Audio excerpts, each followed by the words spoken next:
మిత్రులారా,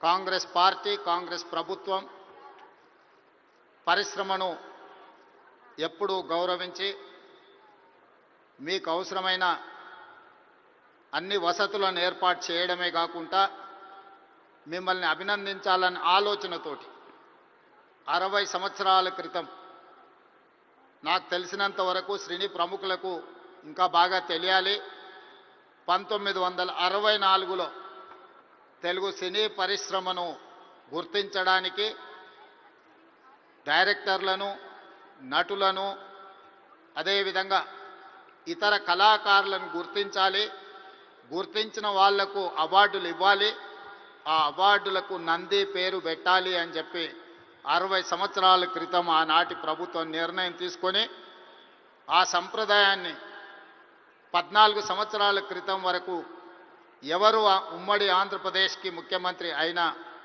ఈ కార్యక్రమాలను నిర్వహించుకుంటూ వచ్చిండ్రు.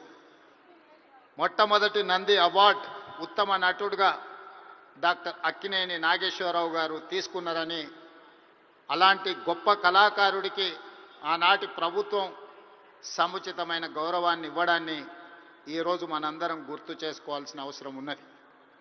అదేవిధంగా వివిధ కారణాల చేత 14 సంవత్సరాల క్రితం ఆగిపోయిన ఈ కార్యక్రమాన్ని మళ్ళీ కొనసాగించాలన్న ఆలోచనతోటి మా ప్రభుత్వం నంది అవార్డులను ఈరోజు తెలంగాణ గద్దర్ ఫిల్మ్ అవార్డ్స్గా ఈరోజు మీ ముందుకు వచ్చి నిలబడి ఈ 11 సంవత్సరాలు తెలంగాణ రాష్ట్రం ఏర్పడ్డ తర్వాత తీసిన అన్ని సినిమాలకు సంబంధించిన డైరెక్టర్లను, కళాకారులను, కవులను, గాయకులను, సాంకేతిక నిపుణులను అందరినీ అభినందించాలి అని ఈరోజు ఈ కార్యక్రమాన్ని ఏర్పాటు చేసి ఇన్ని గంటలైన ప్రముఖులందరూ ఇక్కడ ఉండి పరిశ్రమ అంతా ఒక్కటే, ఈ పరిశ్రమకు తెలంగాణ రాష్ట్ర ప్రభుత్వం అందిస్తున్న ప్రోత్సాహాన్ని మేమందరం కూడా ఆహ్వానిస్తున్నామని చెప్పి ఇంత సమయం ఇక్కడ కేటాయించినందుకు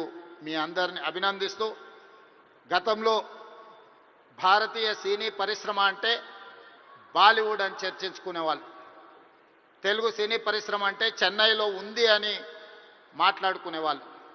కానీ ఈనాడు భారతీయ సినీ పరిశ్రమ అంటే తెలుగు సినీ పరిశ్రమ, ఈ తెలుగు సినీ పరిశ్రమకు హైదరాబాద్ వేదిక అని చెప్పి ఈరోజు మీరందరూ నిరూపించినందుకు రాష్ట్ర ప్రభుత్వం తరఫున మిమ్మల్ని అందరిని అభినందిస్తున్నా. సినీ పరిశ్రమకు సంబంధించి మొదటి తరం అన్న నందమూరి తారక రామారావు గారు, డాక్టర్ అక్కినేని నాగేశ్వరరావు గారు. రెండో తరం కృష్ణ గారు, శోభన్ బాబు గారు, కృష్ణం రాజు గారు. మూడవ తరం చిరంజీవి గారు, బాలకృష్ణ గారు, వెంకటేష్, నాగార్జున లాంటి హీరోలు వచ్చారు. ఈనాడు 4వ తరం సినీ పరిశ్రమ ఇక్కడ ఉన్నది. 4వ తరంలో పవన్ కళ్యాణ్ గారు కావచ్చు, మహేష్ బాబు కావచ్చు, లేదా అల్లు అర్జున్ కావచ్చు. మీరందరూ ఈనాడు తెలుగు సినీ పరిశ్రమకు 4వ తరం ప్రాతినిధ్యం వహిస్తున్నారు. ఈరోజు ఈ వేదిక మీద నుంచి చాలామంది విద్యార్థి దశలో నాకు పరిచయం ఉన్న వాళ్ళందరికీ ఈరోజు సినీ పరిశ్రమలో రాణించినని ఇక్కడ కలుస్తుంటే నాకు చాలా ఆనందం కలిగింది. బన్నీ కావచ్చు, వెంకట్ కావచ్చు, అశ్విన్ దత్ గారి అమ్మాయిలు, లేకపోతే వాళ్ళ అల్లుడు నాగ వైష్ణవ్ కావచ్చు, వీళ్ళందరూ యంగ్ ఏజ్లో కాలేజ్ డేస్లో ఉన్నప్పటి నుంచి వీళ్ళందరూ నాకు తెలుసు. ఈరోజు గొప్ప డైరెక్టర్లుగా, గొప్ప నటులుగా, గొప్ప ప్రొడ్యూసర్స్గా నవీన్ ఎర్నేని లాంటి పెద్ద ప్రొడ్యూసర్స్ అందరూ కూడా మా యువమిత్రులందరూ ఈరోజు ఈ పరిశ్రమలో రాణించడం, ఈరోజు వాళ్ళందరినీ వేదిక మీద నుంచి అభినందించడం చాలా సంతోషకరమైన సందర్భం. అదేవిధంగా ఈ కార్యక్రమం అద్భుతంగా నిర్వహించడమే కాదు, నేను ఒక్క మాట ఈ వేదిక మీద నుంచి సినీ ప్రముఖులందరికీ కూడా చెప్పదలుచుకున్నాను. రాష్ట్ర ప్రభుత్వం కఠినంగా కనిపిస్తుంది, కానీ మిమ్మల్ని అభిమానంగా చూసుకుంటుంది, మీ అభివృద్ధికి 100% తోడ్పాటును అందిస్తుంది. ప్రభుత్వం నడిపేటప్పుడు కొన్ని నిర్ణయాలు తీసుకున్నా అది మిమ్మల్ని ప్రోత్సహించడానికి, మిమ్మల్ని అభినందించడానికి, మీకు సముచితమైన స్థానం కల్పించడానికే ఈ రాష్ట్ర ప్రభుత్వం ప్రయత్నం చేస్తుంది. ఈరోజు ఈ వేదిక మీద నుంచి తెలంగాణ రైజింగ్ 2047 2047కు ఒక ప్రత్యేకత ఉన్నది. ఈ దేశానికి స్వతంత్రం వచ్చే 100 సంవత్సరాలు 2047లో మనం పూర్తి చేసుకోబోతున్నాం. మరి స్వతంత్ర భారతదేశంలో 100 సంవత్సరాలు పూర్తి చేసుకుంటున్నప్పుడు మన దేశం ప్రపంచంలోనే ఒక అద్భుతమైన దేశంగా, మన దేశం ప్రపంచం ఎకానమీని శాసించే విధంగా మన దేశం అభివృద్ధి చెందాలి. అది పరిశ్రమలు కావచ్చు, ముఖ్యంగా IT, pharma, defence and film industry. Film industry కూడా ఈ దేశంలో ఒక గొప్ప పరిశ్రమగా రాణించాలనేదే మా ప్రభుత్వం యొక్క ఆలోచన, మా ప్రభుత్వం యొక్క ప్రణాళిక. అందుకే ఈరోజు ఈ వేదిక మీద నుంచి మీకు అందరికీ ఒక మాట నేను స్పష్టంగా చెప్పదలుచుకున్నా. నేను మొన్న జరిగిన నీతి ఆయోగ్లో ప్రధానమంత్రి గారికి చెప్పిన 2047 ఏదైతే విజన్ ఉందో 2047కి తెలంగాణ రాష్ట్ర ప్రభుత్వం $3 ట్రిలియన్ ఎకానమీగా అభివృద్ధి చెందాలి. 2035 లోపల $1 ట్రిలియన్ ఎకానమీగా తెలంగాణ రాష్ట్రాన్ని అభివృద్ధి పదం వైపు నడిపిస్తాం. 10 సంవత్సరాలు తిరిగే లోపల $1 ట్రిలియన్ ఎకానమీకి చేరాలన్నా 2047కి $3 ట్రిలియన్ ఎకానమీకి తెలంగాణ రాణించాలి అనంటే సినీ పరిశ్రమ గొప్పగా అభివృద్ధి చెందాలి. ఈరోజు హాలీవుడ్ అంటే అమెరికాకి వెళ్తున్నాం, బాలీవుడ్ అంటే ముంబైకి వెళ్తున్నాం. నేను అడుగుతున్న మిత్రుల్ని, రాజమౌళి గారిని, ఈరోజు ప్రపంచమే గుర్తించే విధంగా అద్భుతమైన సినిమాలను తీయగలిగిన మీరు ఆ పరిశ్రమను ఎందుకు ఈ గడ్డ మీదకి తీసుకురారు అని నేను మిమ్మల్ని అడుగుతున్నా.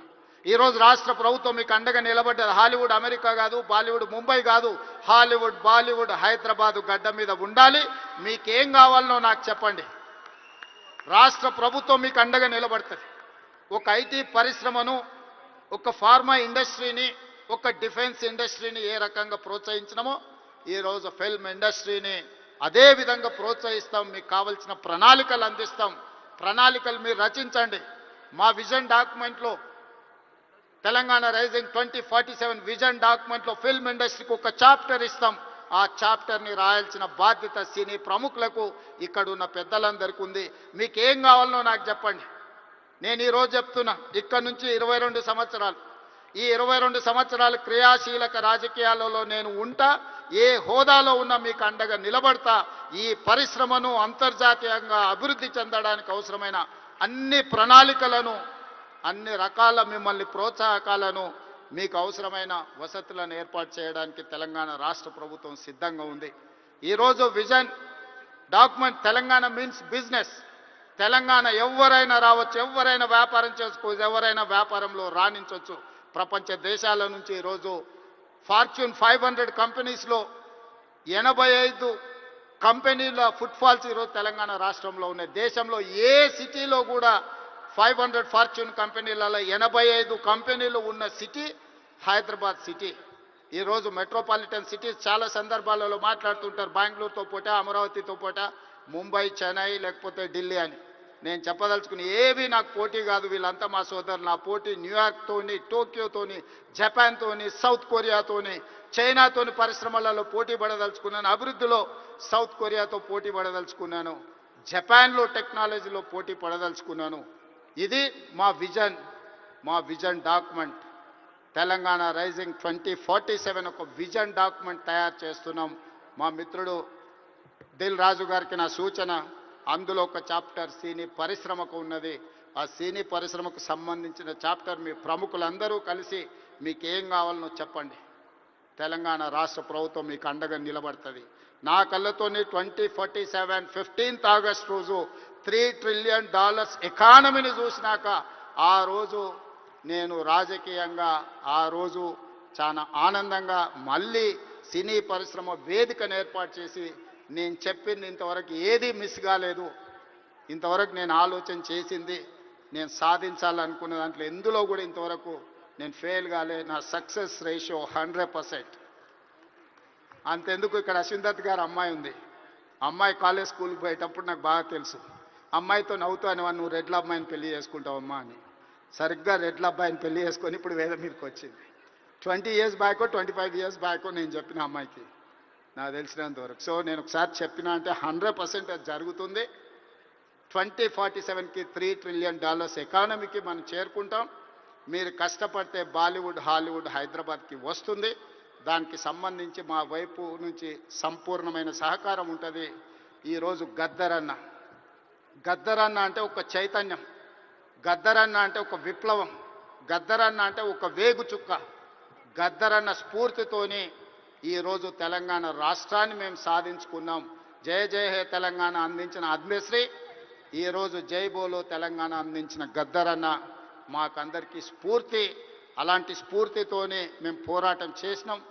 ఈ పోరాటం ప్రజల కోసమే, ప్రజలకు అవసరమైన సంక్షేమాన్ని, అభివృద్ధిని అందించడానికి నిత్యం వారిని స్ఫూర్తిగా తీసుకుంటాం. ఈరోజు తెలంగాణ గద్దర్ ఫిల్మ్ అవార్డ్స్ తీసుకున్న వాళ్ళందరినీ కూడా నేను మనస్ఫూర్తిగా అభినందిస్తున్నా. ఈ తెలంగాణ నిర్మాణంలో, ఈ తెలంగాణ అభివృద్ధిలో మీరందరూ భాగస్వాములు కావాలి. గతంలో ఏమైనా అంశాలు ఉన్నా వాటన్నిటిని పక్కన పెట్టండి. మనందరం కలిసికట్టుగా అభివృద్ధి పదం వైపు నడవాలి. మరొక్కసారి నందమూరి బాలకృష్ణ గారిని వారు ఒక మాట చెప్పిండ్రు నాకు చెప్పమని.